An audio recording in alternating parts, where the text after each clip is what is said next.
오늘은 여러분이 보시다시피 이제 요한복음 강해의 이제 마지막 시간입니다. 기억하실지 모르겠는데요. 2022년 9월 25일 날 이제 제가 요한복음 강해를 시작하였습니다. 그러니까 이제 17개월의 이제 여정을 지난 거가 되겠죠. 그래서 17개월의 여정을 지나 이제 오늘로 이제 끝을 맺게 되었습니다. 여러분들이 지난 쭉 이제 강해 시간에서 보셨듯이 이제 요한복음은 공관복음, 즉 마태, 마가, 누가복음과는 이제 많은 차이가 있다는 것을 아마 경험하게 되셨을 것입니다.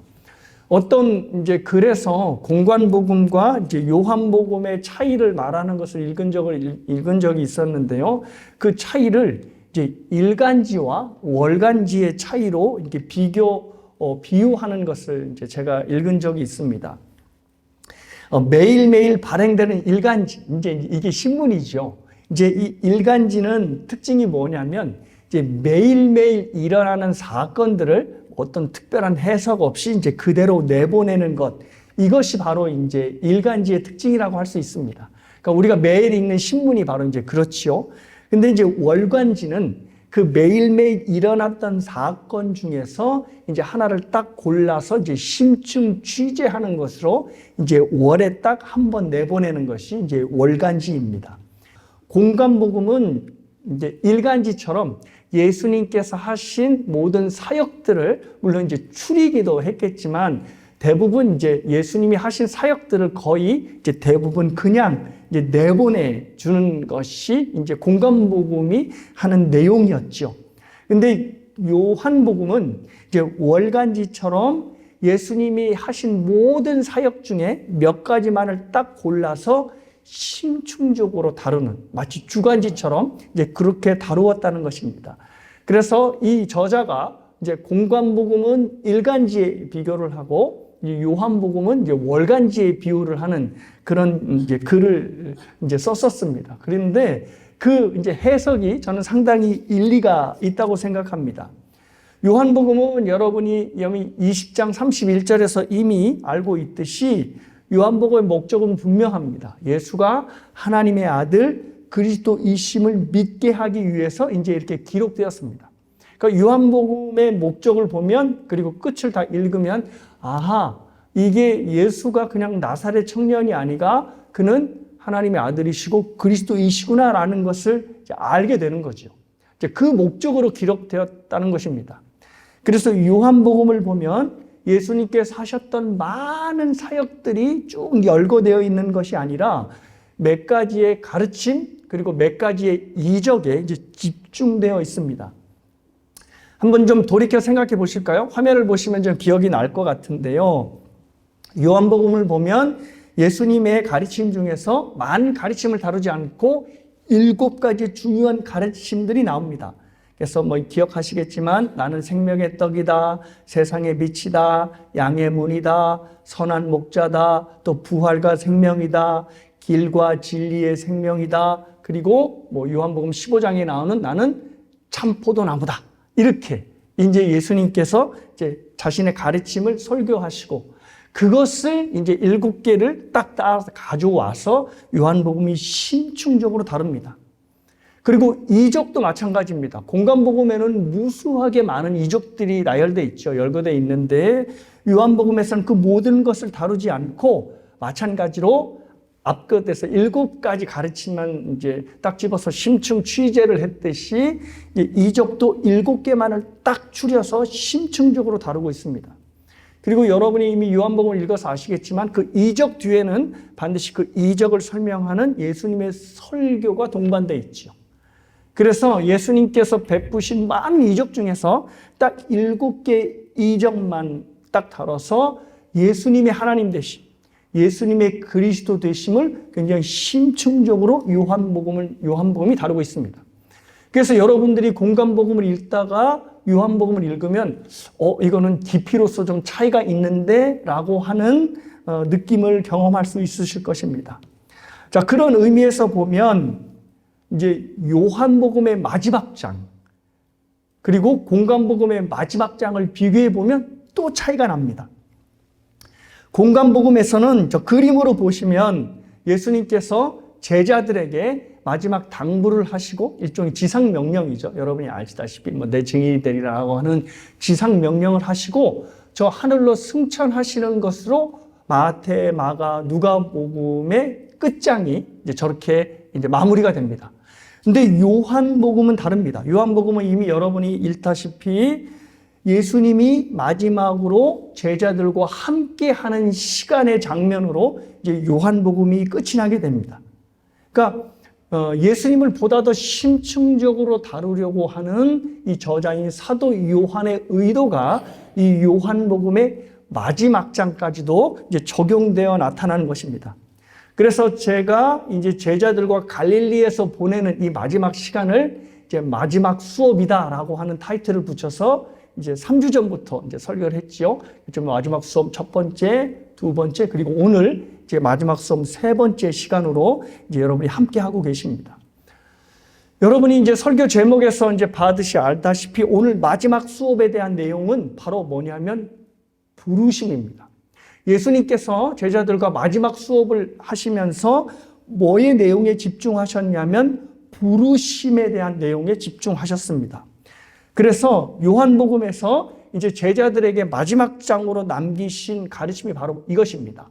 너는 나를 따르라 하는 이 말씀, 즉 부르심의 내용을 집중하여서 제자들에게 마지막으로 남긴 말씀으로 요한복음 마지막 장이 기록하고 있습니다. 그런데 이 너는 나를 따르라 하는 것이 상당히 흥미롭습니다. 왜냐하면 저 말씀, 나를 따르라 하고 하는 이 예수님의 명령이 어디에 나오냐면 요한복음 맨 첫 장에 나옵니다. 그래서 예수님께서 빌립을 부르실 때 나를 따르라 하시거든요. 근데 그 말씀, 그러니까 요한복음 첫 장에 나오는 그 말씀이 지금 어디에 기록된 거죠? 요한복음 마지막 장에 제자들을 향해 남기신 마지막 말씀으로 그렇게 기록되어 있는 겁니다. 그러니까 제자들을 부르신 말씀이 나를 따르라. 그리고 제자들에게 남긴 이 땅에서 남긴 마지막 말씀도 어떻게 해요? 나를 따르라인 것입니다. 그러니까 앞뒤가 이렇게 연결이 되는 거죠.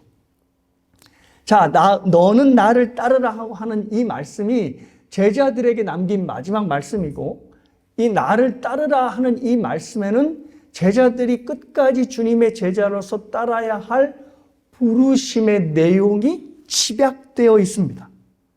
그러니까 제자들이 반드시 명심해야 될 예수님께서 우리에게 마지막으로 주신 가르침이 이거야. 나를 따르라 하고 이 가르침, 이거 잊으면 안 돼 라는 것이죠.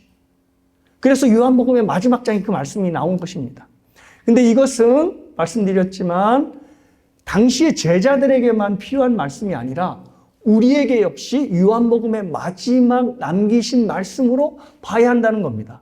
왜냐하면 우리는 역사적인 사도는 아니지만 우리도 역시 예수님을 증언하는 증인의 사도로, 사도적 직분을 갖고 있는 자로 부름을 받았기에 너는 나를 따르라 라고 하는 이 말씀이 당시 제자들뿐만 아니라 저와 여러분에게도 동일하게 해당이 된다는 것이죠. 자, 그래서 이 소명을 잘 감당하기 위해서는 이제 저와 여러분이 예수님의 마지막 수업 집중하셔야 됩니다. 예수님이 나를 따르라 하는 이 부르심의 내용으로 과연 당시 제자들 그리고 우리들에게 무슨 말씀을 하실까를 오늘 귀담아 들으셔야 하는 겁니다. 따라서 오늘 설교를 통해 부르심의 소명을 다시 확인하시고 내가 정말 하나님을, 주님을 어떻게 따라야 할 것인가를 확인하고 또 결단하시는 귀한 믿음의 시간이 되실 수 있기를 주님의 이름으로 축복합니다. 두 가지를 다룰 건데요. 첫 번째는 이겁니다. 나를 따르라 하는 삶이 과연 뭐냐? 이것입니다. 자기 십자가에서 죽는 삶. 이것이 바로 예수를 따르는 삶입니다. 자기 십자가에서 죽는 겁니다. 오늘 본문에서 너는 나를 따르라 하신 말씀은 정확하게는 예수님께서 베드로에게 하신 말씀입니다. 18절에서 사도로 부름을 받은 이제 베드로가 어떠한 삶을 살게 될 것이다 라고 하면서 예수님께서 이제 미리 말씀을 해 주시는 장면이 나오는데요. 18절을 보십니다. 내가 진실로 진실로 내게 이르노니 내가 젊어서는 스스로 띠띠고 원하는 곳으로 다녔거니와 늙어서는 내 팔을 벌리리니 남이 내게 띠띠우고 원하지 아니하는 곳으로 데려가리라. 예수님의 말씀이 이것입니다. 네가 젊어서는 네 뜻대로 네가 원하는 대로 가고자 하는 것, 네가 살고 싶은 대로 그렇게 살았지만 이제 나이가 들어서는 그렇게 살아가는 건 아니야. 남들이 원하는 곳으로 네가 가게 될 거야. 여기서 남들이라고 하는 말은 주님이 원하는 곳, 주님의 뜻대로 네가 살게 될 거야 라는 맛으로 여러분이 받아들여서도 될 것입니다. 그러니까 베드로의 삶이 완전히 달라지게 된다는 거죠. 젊어서는 자기 하고 싶은 대로, 자기가 원하는 대로 했지만 이제 나이가 들어서는 너는 그렇게 살지 않을 거야 라고 말씀을 하시는 겁니다. 베드로의 삶을 좀 돌이켜 볼까요? 베드로는 여러분이 아시다시피 사복음서가 보여주는 베드로는 그야말로 패기만만, 자신만만한 사람이었습니다. 그래서 그는 자신이 맞다고 생각하면 어떻게 하죠? 앞뒤 재지 않고 무조건 행동에 옮기는 그러한 사람이었습니다. 그러니까 행동하는 실천가죠. 그래서 이런 성격 때문에 예수님한테 꾸지람도 많이 듣고 심지어는 야 사탄아 뒤로 물러가라 라고 하는 말까지 듣게 되었지만 그의 믿음은 항상 남들보다 한 발 앞선 그런 믿음이었습니다. 그래서 베드로의 일화를 보면 굉장히 많은 그런 일화들이 나타나는데 저는 가장 이 베드로의 패기만만한 그 성격이 잘 드러내는 사건이 바로 마태복음 14장에 나오는 무리를 걷는 사건이 아닐까 생각합니다. 베드로의 믿음을 가장 잘 보여주는 사건이라고 생각하는데요. 여러분이 이미 다 아시다시피 제자들이 예수님 없는 상황에서 풍랑을 만나서 밤새도록 사투를 벌입니다. 그래서 그들이 믿고 있는 대로 바다는 온통 악령들이 가득한 곳이니 우리가 예수님 없이 여기서 죽는구나 라고 거의 삶을 포기하게 되었을 때 그때 누가 오시죠? 예수님께서 무리를 저벅저벅 걸어오십니다. 그 제자들이 그 모습을 보고 뭐라고 합니까? 유령이다 라고 이제 소리를 친 거죠. 자, 그 상황 속에서 예수님이 어떻게 내니 두려워 말라 합니다. 근데 이 상황에서 누구죠? 베드로가 갑자기 돌발적으로 딱 나타나더니 뭘 요구합니까? 나도 주님처럼 무리를 걷게 해주십시오라고 요청을 합니다. 모두가 이제 죽었구나라고 삶을 포기하는 그 시점에 베드로는 뭐를 요구하고 있어요? 나도 주님처럼 무리를 걷게 해주십시오 라고 요구를 하는 겁니다. 그러니까 베드로가 그 여느 제자들처럼 보통 믿음의 사람이 아니었다는 것을 우리가 알게 되는 거죠. 물론 여러분이 아시다시피 금세 바람과 파도를 보고서 이제 물속에 빠져 들어갔지만 자기도 주님처럼 걸을 수 있다라고 생각한 그 자체가 보통 믿음의 사람이 아니고서는 예수님께 그런 제안을 할 수 없었던 것입니다. 하나의 또 예를 들어볼까요? 예수님이 체포당하는 그 당시에도 베드로의 패기는 여실히 드러났습니다. 모두 다 엄청난 규모로 몰려든 군대에 압도되어서 도망가게 바꿨습니다. 그런데 베드로가 어떻게 했죠?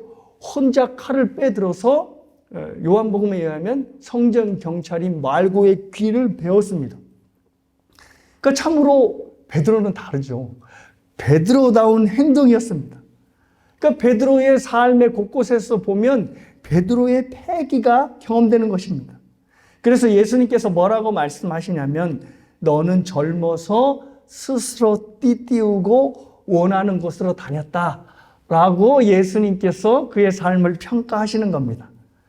그러니까 이처럼 예수님께서 평가하신 것처럼 베드로의 젊은 날은 자기가 원하는 대로 자기가 하고 싶은 대로 그렇게 살았다는 겁니다.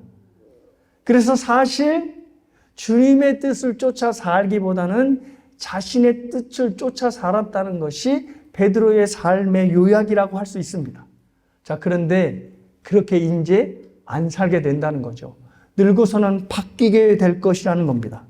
베드로의 마음대로가 아니라 남이 원하는 것, 즉 주님께서 원하는 삶의 모양대로 주님이 원하시는 곳에 가게 되고 또 주님이 원하시는 뜻의 모습으로 살아가게 된다라고 하는 겁니다. 그러시면서 무슨 말씀을 하셨냐면 이 말씀을 하셨어요. 팔을 벌리고 남이 띠를 띠워 원치 않는 곳으로 데려간다라는 것으로 말씀을 하셨습니다.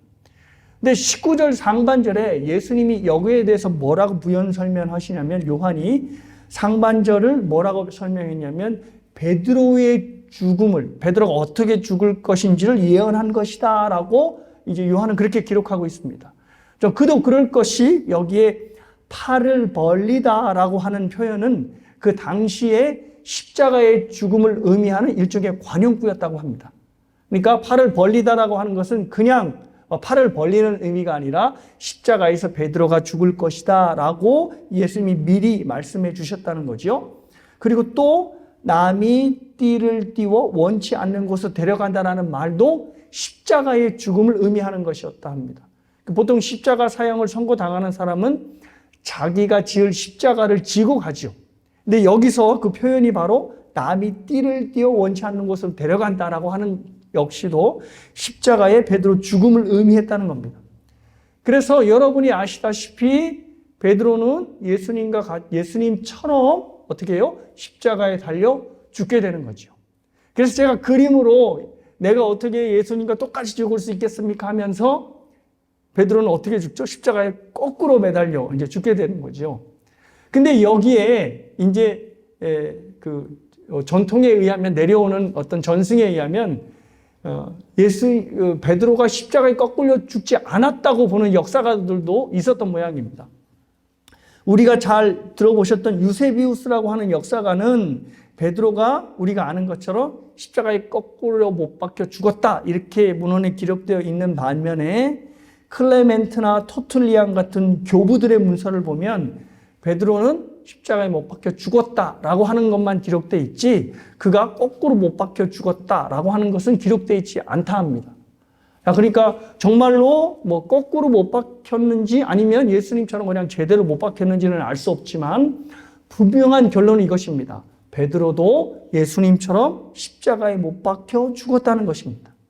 그러니까 예수님의 예언처럼 베드로도 예수님처럼 십자가에서 순교를 당한 것입니다. 자, 그러면 베드로의 십자가의 죽음이 결국 무엇을 의미하느냐? 이것을 의미합니다. 베드로가 끝까지 자기의 인생을 자기가 원하는 대로, 자기가 하고 싶은 대로 살지 않았고 결국 예수님이 말씀하시는 대로 자기의 뜻이 아닌 주님의 뜻을 따르는 삶을 살았다는 겁니다. 말 그대로 십자가를 지기 전에 십자가를 지는 삶을 살아왔다는 것이죠. 자, 이것을 어디에서 보면 확신할 수 있냐면 베드로가 저자라고 알려진 베드로 전서를 보면 알 수 있습니다. 베드로 전서 2장 9절에서 19절에서 21절을 제가 읽어드릴게요. 부당하게 고난을 받아도 하나님을 생각함으로 슬픔을 참으면 이는 아름다우나 죄가 있어 매를 맞고 참으면 무슨 칭찬이 있으리요. 그러나 선을 행함으로 고난을 받고 참으면 이는 하나님 앞에 아름다우니라. 이를 위하여 너희가 부르심을 받았으니 그리스도도 너희를 위하여 고난을 받으사 너희에게 본을 끼쳐 그 자취를 따라오게 하려 하셨느니라. 베드로 전서는 베드로가 순교를 당하기 전에 이미 쓴 것인데 베드로가 뭐라고 설명을 하냐면 우리는 예수님의 고난을 따르고자 부름을 받은 자들이다. 그러면서 예수 그리스도의 의를 위하여 우리가 고난을 받으면 하나님께서 우리를 아름답게 여기시리라 라고 하는 말씀이 기록되어 있는 겁니다. 그러니까 이 말씀은 베드로가 직접 그렇게 살아왔다는 겁니다. 십자가라고 하는 십자가를 지기 이전에 이미 자기의 십자가를 지고 자신이 죽는 삶을 하루하루 살아왔다는 겁니다. 이미 십자가를 지기 전에 베드로가 십자가의 삶을 살아왔음을 베드로 전서가 말하고 있는 것입니다. 또 하나 흥미로운 것은 베드로의 삶이 외경에도 기록되어 있다는데요. 외경에 베드로 행전이라고 있답니다. 이거는 우리 성경에는 없어요. 우리 성경은 정경이고 카톨릭 성경에는 외경이라는 것이 포함되어 있는데 거기에 베드로 행전이라고 있답니다. 근데 여기에 이제 당시 베드로의 이제 후반기를 추측해 볼 수 있는 모습이 그려져 있다는데요. 배경이 이렇습니다. 당시 이제 네로 황제가 기독교를 박해하는 것이 절정에 다다랐을 때 네로 황제가 기독교의 핵심 리더가 베드로인 것을 당연히 알겠죠. 그러니 이 베드로를 죽이면 되겠다라고 하는 생각에 이제 베드로를 체포하고자 혈안이 되어 있었다 합니다. 그러니까 주변에서 교인들이 어떻게 하겠어요? 베드로를 당연히 피신시키려고 하겠죠. 그래서 베드로를 몰래 이제 로마에서 빼돌리려고 이제 탈출을 열어서 이제 탈출을 시켰던 모양입니다. 그래서 베드로가 이제 변장을 하고 이제 로마에서 벗어나게 된다는 거죠. 이 상황이 베드로 행전 35장에 기록되어 있답니다. 찾지 마십시오. 우리 성경에는 없습니다. 그런데 그 내용을 제가 읽어드릴게요. 이렇게 기록되어 있답니다. 어떻게 기록되는지 잘 들어보세요.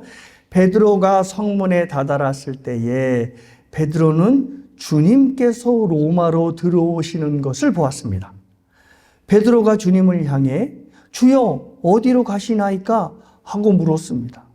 주님께서 대답하셨습니다. 나는 다시 십자가에 못 박히기 위하여 로마로 들어간단다. 베드로가 물었습니다. 주님께서 또 다시 십자가에 못 박히실 거란 말입니까? 주님께서 베드로에게 말씀하셨습니다. 그렇단다. 내가 또 십자가에 못 박힐 수밖에 없구나.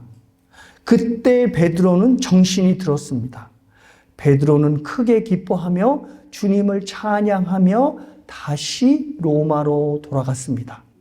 내가 십자가에 못 박힌다고 주님이 말씀하신 것은 바로 베드로 자신에게 일어나야 할 일임을 깨달았기 때문입니다. 외경이지만 아멘이라고 하는 말이 절로 나오지요. 그죠? 외경에 의하면 이것으로 인하여 베드로가 로마를 떠나지 않고 다시 로마로 들어가서 복음을 전하다가 이제 네로 황제에게 붙잡혀서 십자가에 달려 죽었다라는 것으로 이제 됩니다.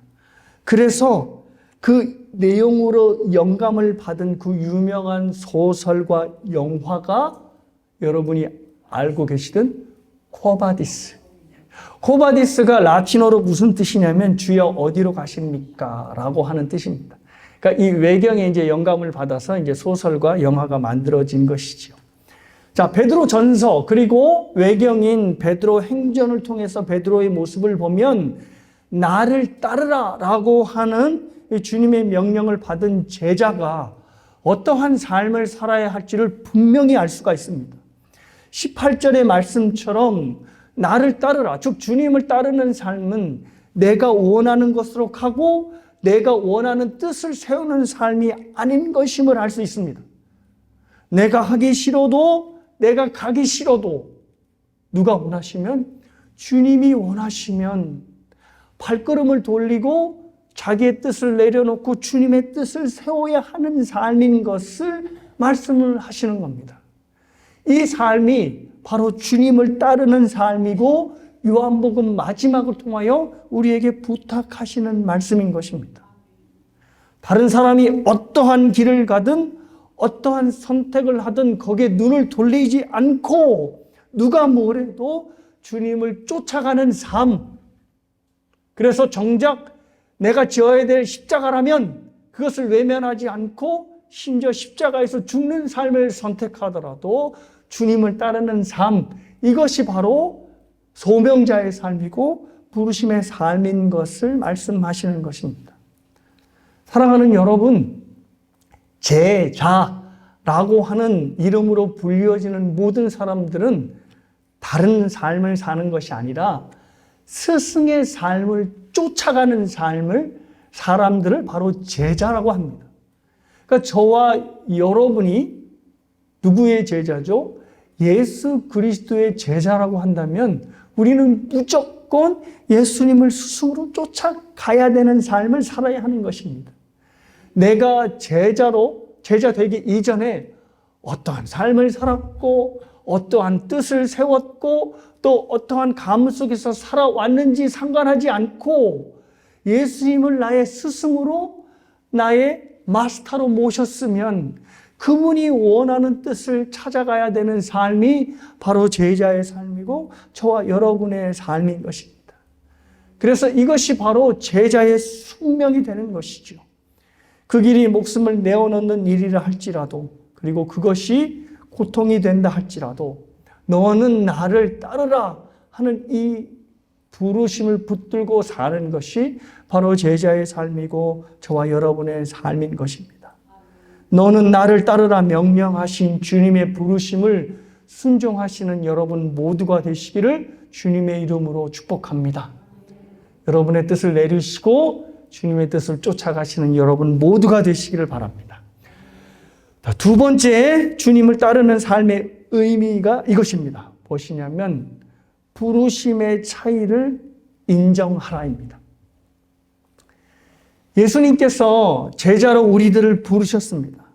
너는 나를 따르라 하시면서 부르심의 부름을 우리에게 주셨고, 이 부르심을 받은 우리는 말씀드린 것처럼 자신의 뜻을 내려놓고 무조건 순종하면서 살아가야 됩니다. 자, 그런데 우리가 이 너는 나를 따르라 라고 하는 부르심을 받았다고 해서 모두가 동일하게 획일적인 삶을 살아가는 것은 아니라는 겁니다. 각자 부르심의 길들이 다르게 주어졌다는 것입니다. 제자들을 보면 알 수가 있죠. 제자들 모두가 다 각자로 각자의 삶을 부르셨지만 그들이 살아가는 사도로서의 삶의 모습은 다 달랐습니다. 사도로 부름을 받았지만 그들의 기질대로, 그들의 역량대로, 그들의 믿음대로 하나님께서는 그들의 부르심에 합당한 삶을 살게 하신 것입니다. 베드로와 요한이 아마 가장 좋은 예가 될 것입니다. 베드로에게 있어서 라이벌은 누구지요? 바로 사도 요한입니다. 사도 요한이 요한복음에서 끊임없이 말씀하시는 게 있죠. 예수의 사랑하시는 그 제자, 그 감춰진 제자가 바로 사도 요한 자신을 말합니다. 그러면서 은근히 이제 베드로를 너는 사랑하는 제자가 아니야, 내가 첫 번째라는 것을 이제 은연중으로 나타내는 거지요. 자, 이럴 만큼 예수님의 각별한 관심과 사랑을 받았던 자가 바로 사도 요한입니다. 그러니 예수님의 수제자라고 본인이 생각했던 베드로의 입장에서는 누가 항상 의식이 될 수밖에 없죠? 라이벌인 사도 요한이 의식이 될 수밖에 없겠죠. 그래서 예수님으로부터 자신의 인생이 어떻게 될 것이다. 그러니까 네가 젊었을 때는 네 뜻대로 살았지만 늙어서는 남이 너를 띠띠우고 원하지 않는 것을 살게 될 거야 라는 것을 딱 듣게 되었을 때 마치 반사적으로 베드로가 딱 떠오른 게 있습니다. 그러면 쟤는 어떻게 되지? 쟤가 누굴까요? 바로 사도 요한. 사도 요한은 어떻게 될까? 라고 이제 생각이 딱 떠오른 거죠. 그래서 이제 21절에서 예수님께 요한의 인생을 물어봤습니다. 쟤는 어떻게 됩니까? 라고 이제 물어보자 이제 거기에 대해서 이제 뭐라고 예수님께서 말씀하시냐면 22절입니다. 예수께서 이르시되 내가 올 때까지 그를 머물게 하고자 할지라도, 그러니까 예수님께서 재림하실 때까지 그가 안 죽도록 그냥 놔둔다가 할지라도 그게 내게 무슨 상관이냐? 너는 나를 따르라 하시더라. 한마디로 뭐죠? 신경 쓸 거 없다? 너나 잘해 라고 하는 말씀을 하신 겁니다. 자, 이게 뭐죠? 그러니까 아까도 말씀드렸듯이 사도 다들 각자의 부르심이 있습니다. 그러니까 너는 나를 따르라 하고 하는 이 말씀의 대상은 그 앞에 있는 모든 제자들에게 해당되는 말씀입니다. 하지만 그 제자들이 모두 다 똑같이 획일적인 삶을 살아가게 된다? No, 아니라는 것입니다. 베드로는 베드로대로, 요한은 요한대로 삶의 모습을 살게 된다는 것이죠. 그러니 남들 신경 쓸 필요 없이 베드로 너는 너를 부르시는 그 순종에 따라가기면 된다. 그러니 다른 사람 신경 쓰지 말라라고 말씀을 하는 것입니다. 자, 우리에게 어떻게 적용되일까요? 이 말씀은 우리 각자 모두에게 어떠한 삶을 살든지 간에 하나님께서 우리를 제자로, 주님께서 우리를 제자로 부르시면은 차이가 없다는 것입니다. 여러분 모두가 다 제자로 부르심에는 차이가 없는 것이죠. 어떤 사람은 정말 그런 사람들이 있어요. 제가 교인들을 만나서 이야기하다 보면 야, 이분은 정말 나의 노년이 이분처럼 됐으면 좋겠다 할 정도로 자녀들도 걱정거리 하나도 없고 건강하시고 또 신앙도 좋으시고 그렇게 물론 뭐 그 삶 안에 들어가면 뭐 또 다른 스토리가 있겠지만 목사가 봐도 너무나 부러울 정도의 삶을 사시는 거예요. 그래서 우리 교회 교우들이 이분처럼 이게 노년이 좀 평안하시고 노년이 건강하고 하나님 앞에 또렷하게 신앙생활을 할 수 있으면 얼마나 좋을까라고 하는 생각이 들 만큼 그런 분들이 있습니다. 근데 또 어떤 분들은 정말 이분은 왜 이렇게 살면서 사건과 사고가 이 삶에서 끊이지 않나라고 할 정도로 정말 속칭 목사가 이런 말하면 좀 그렇지만 팔자 같으신 분들이 계세요. 그래서 정말 기도하지 않으면 한순간도 살 수 없겠구나라고 하는 분들이 있는 거죠. 하나님께서 모두 다 주님의 제자로 부르셨는데 왜 이렇게 각자의 살아가는 삶의 모습은 다를까라고 하는 생각이 들 수 있게끔 그런 생각이 드는 겁니다. 근데 예수님께서 뭐라고 말씀하시는 거죠? 그러한 삶에 개의치 말아라. 그는 그대로 부른 것이고 너는 너대로 부른 것이다. 너는 그 자리에서 내가 부른 그 부름의 소명에 충실하면 된다라고 하는 것으로 말씀을 하시는 겁니다. 하나님께서는 그를 부르신 그 자리에서 그를 통하여 영광을 받으시는 것이지 그를 통하여 나 대신 영광을 받으시는 것이 아니라는 말입니다. 그는 그러신 대로 그 삶의 자리에서 하나님께서 영광을 받으시는 것이고 나는 나를 부르신 그 자리에서 주님께서 그 영광을 받으시는 것입니다. 베드로와 요한의 모습을 보면 분명해집니다. 이들 모두 다 사도로 부름을 받았지만 각각 다른 삶을 살았습니다. 베드로는 말씀드린 대로 정말 초대교회의 간판 스타였습니다. 사도행전을 보면 오순절 성령 세례를 받고 딱 등장한 사람이 바로 베드로입니다. 베드로가 설교를 하면 2-3천 명, 5천 명씩이 그냥 회개를 하였습니다. 그래서 이 엄청난 역사로 인해서 정말 베드로는 초대교회의 리더, 기둥으로 이렇게 각광을 받았죠. 베드로의 죽음 역시도 초대교회의 최고 지도자답게 예수님처럼 십자가에 못 박히는 얼마나 드라마틱합니까? 굉장히 영웅적인 삶으로 삶을 마감하였습니다. 자, 그런데 사도 요한은 다릅니다.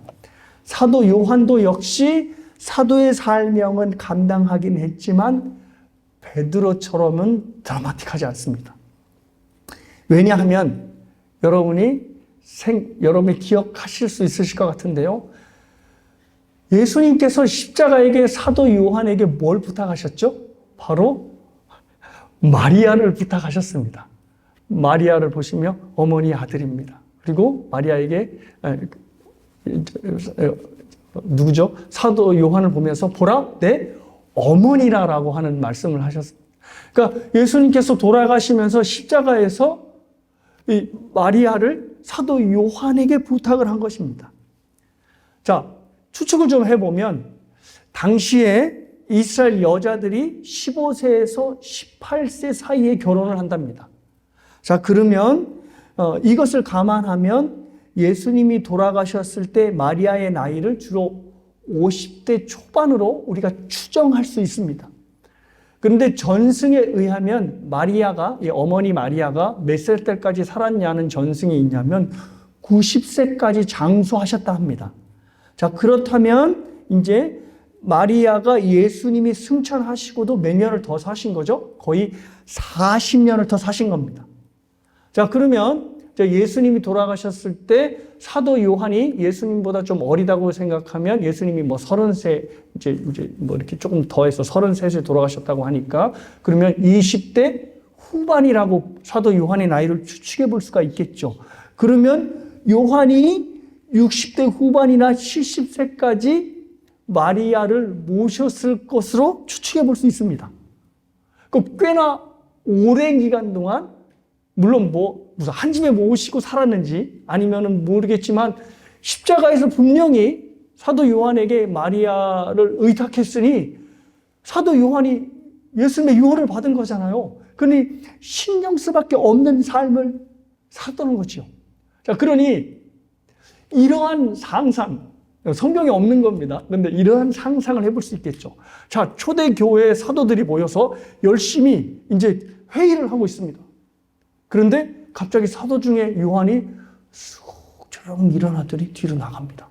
그러니까 그 옆에 있는 안드레가 사도 요한을 딱 잡고, 아니 어디가? 중요한 회의하고 있는데. 그러니까 사도 요한이 어머니 밥 차려줄 시간이야 라고 하면서 가는 겁니다. 물론 상상입니다. 상상. 이거 뭐 목사가 너무 갔네 뭐 이런 생각. 이게 상상력이니까 뭐든 생각해 볼 수 있겠죠. 근데 중요한 것은 뭐냐면 이겁니다. 사도 요한에 항상 누구를 생각하고 있겠다? 예, 어머니 마리아를 생각할 수밖에 없는 삶을 사는 것이죠.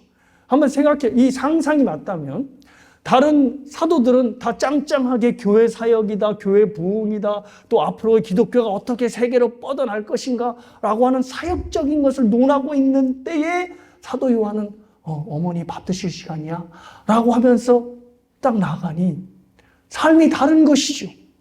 자, 베드로는 베드로에게 초대 교회의 기둥으로서의 삶을 주신 것이고, 또 요한은 요한에게 어머니 마리아를 봉양해야 될 사도적 삶을 주신 것입니다. 서로의 삶이 달랐지요. 겉으로 보기에는 누가 화려하지요? 베드로가 화려하지요. 죽음도 드라마틱하게 죽고. 그런데 요한은 어떡하죠? 어머니 밥 차려주러 가지요. 초라해 보일 수밖에 없죠. 그런데 예수님께서 그렇게 부르셨다면 그 모두 다 사도적 직분의 소명을 감당하는 자리라는 것입니다. 사랑하는 여러분, 이것을 우리의 삶에, 우리의 부르심에 어떻게 적용해 볼 수 있을까요? 예수님은 우리에게 이렇게 각자의 삶을 주시고 각자의 삶 안에서 그 부르심의 소명을 다하도록 하게 하시다는 것입니다. 사랑하는 여러분, 예수님은 절대 이런 분이 아니세요. 우리를 한 출발선에 딱 세워놓고, 자, 내가 이 출발 총성을 울릴 거야. 그래서 너희들이 동일한 출발선상에서 동시에 달리는데 나는 1등 하는 사람만 상을 줄 거야. 이러한 분이 아니시라는 겁니다. 예수님께서 주신 삶의 출발선들을 보면 달라요. 어떤 사람은 이미 결승전 앞에 출발선이 있는 것 같고, 어떤 사람은 출발선 맨 뒤에 있는 것 같고, 그래서 정말 나는 죽으라고 달리는 것 같은데 아직 출발선을 넘지도 못한 것 같은 그런 삶을 살아가는 사람들이 있습니다. 어떤 사람은 정말 맨날 하나님의 능력, 하나님의 은혜 속에 충만히 살아가는 것 같은데 나는 날마다 하나님이 나를 사랑하실까? 하나님이 나를 버리신 것 아닐까? 라고 하는 흔들림 속에서 살아가니, 야, 어떻게 달라도 이렇게 다르냐? 라고 하는 삶의 불공평한 것을 느낄 수밖에 없는 그런 삶을 경험하게 되는 거죠. 그런데 하나님께서, 우리 주님께서 각자 부르심의 자리를 차르게 주신 것입니다. 베드로는 베드로에게, 요한은 요한대로 따로 주셨던 것처럼 말입니다. 이것이 어느 비유에 가장 잘 나타나냐면 여러분이 잘 알고 있는 저 그림의 어떤 비유일까요? 달란트 비유입니다. 제가 이 달란트 비유를 상당히 좋아하는데요. 달란트 비유를 설명할 때 제가 항상 주목하여 설명하는 부분이 있습니다. 그것이 바로 뭐냐면 주인이 종들에게 준 달란트 액수입니다. 저 그림에서 봤다시피 저 종들이 들고 있는 돈의 액수가 다 달라요. 한 사람은 5달란트, 한 사람은 2달란트, 한 사람은 1달란트입니다. 근데 그 주인이 보십시오.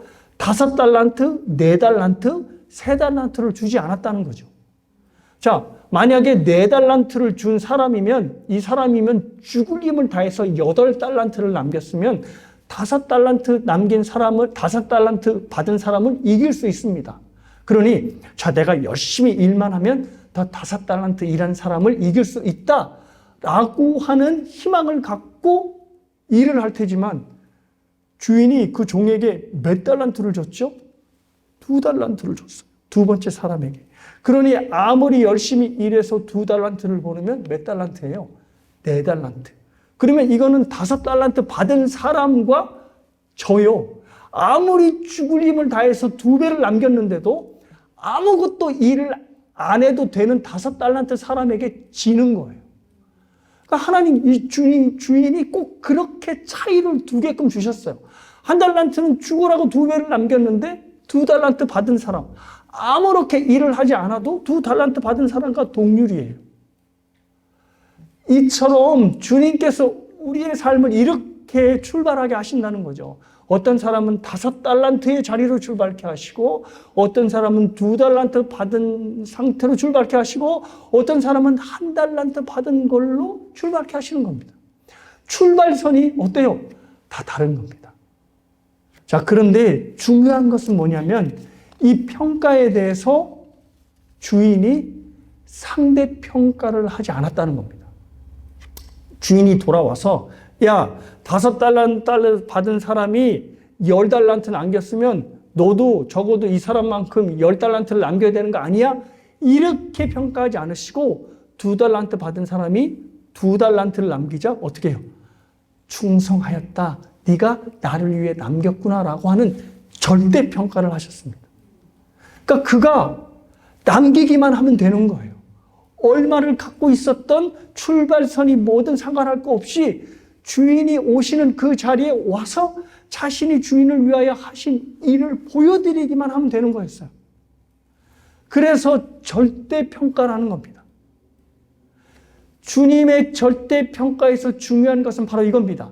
내가 얼마를 가져서 얼마를 가진 상태로 출발하냐, 이게 중요한 게 아니라 주인께서 나에게 이것을 주셨어. 그러니 나는 주인을 위하여 최선을 다해야지 라고 하는 주인을 향한 마음이 더 중요했던 거죠.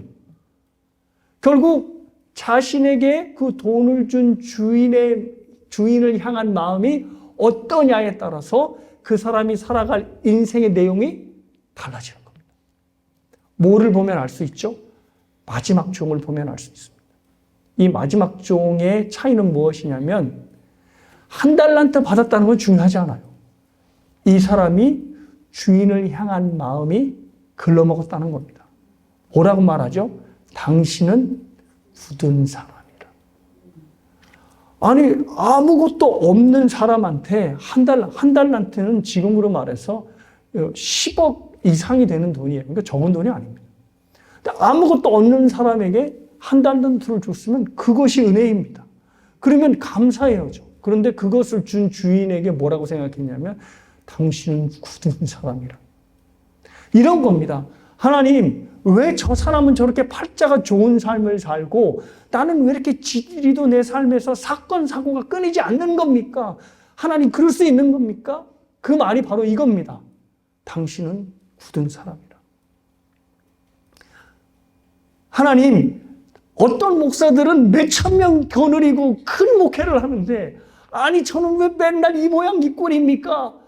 라고 제가 생각한다면, 그래서 남이 얼마를 쥐고 있는지만, 얼마를 목회하고 있는지만 보고 있다면 저는 3번째 종인 겁니다. 감사할 줄 모르고 그 인생을, 그 부르심을 주신 주인을 향하여 당신은 굳은 사람이라 라고 말하는 주의 종에 지나지 않는 것이죠. 사랑하는 여러분, 여러분은 어떠한 마음으로 삶을 살아가십니까? 사실 우리가 그래요. 내 건강이 힘들면 시선이 건강한 사람에게로 갈 수밖에 없습니다. 저 사람은 건강한데 하나님은 왜 나한테 건강을 주시지 않지? 라고 하는 생각이 은연중에 떠오르죠. 그러면 내 인생이 초라해지고 내 인생이 원망스럽고 그 인생을 주신 하나님께 감사의 마음이 나아가지 않는 겁니다. 사랑하는 여러분, 뭐라고 제가 말씀드렸냐면 모든 부르심에는 뭐가 없다? 차이가 없다는 겁니다. 베드로의 사도적 삶과 요한의 사도적 삶이 차이가 없듯이 저와 여러분이 나를 따르라고 하는 부르심에 받았다면 저와 여러분의 삶에는 차이가 없는 겁니다. 그러니 저와 여러분의 삶에 초라함이란 없는 것이죠. 목회에도 초라함이 없는 겁니다. 왜냐하면 저 역시도 하나님의 부르심에 합당하여 그 부르심의 자리에서 목회를 하는 것이니까. 그래서 우리의 삶에서 중요한 것은 내가 얼마를 가졌고 무엇을 누렸고 내가 다른 사람보다 얼마만큼 떵떵거리며 내 믿음을 이야기할 수 있느냐가 아니라 하나님께서 나에게 주신 삶을 인정하며 하나님이 주신 삶을 묵묵히 걸어가는 삶의 자세가 필요한 것이고, 그 삶의 자세가 어디서부터 얻어지냐면 그 삶을 주신 하나님을 향한 나의 믿음의 자세에서 나올 수밖에 없다는 것을 기억하시길 바랍니다. 사랑하는 여러분, 주님께서는 요한복음의 마지막 장을 통해서 너는 나를 따르라 하며 당신의 제자로 부르시고 계십니다. 그 부르심을 기억하는 사람은 삶에서 어떤 어려움을 만나도 결코 어렵지 않은 다른 사람을 비교하진 않을 것입니다. 그리고 그 안에서 자기가 져야 할 십자가를 지며 살게 될 것입니다. 그리고 그 십자가에서 죽는 삶을 살게 될 것입니다. 그리고 부르심의 삶을 사는 사람들은 다른 사람에게 한눈 팔지 않고 묵묵히 주님의 길을 보며 그 길을 완주하게 될 것입니다. 주님께서 요한복음을 통해 우리에게 남기신 말씀, 너는 나를 따르라 라고 하는 이 말씀에 순종하셔서 끝까지 제자의 삶을 살아내시는 여러분 모두가 되시길 주님의 이름으로 축복합니다.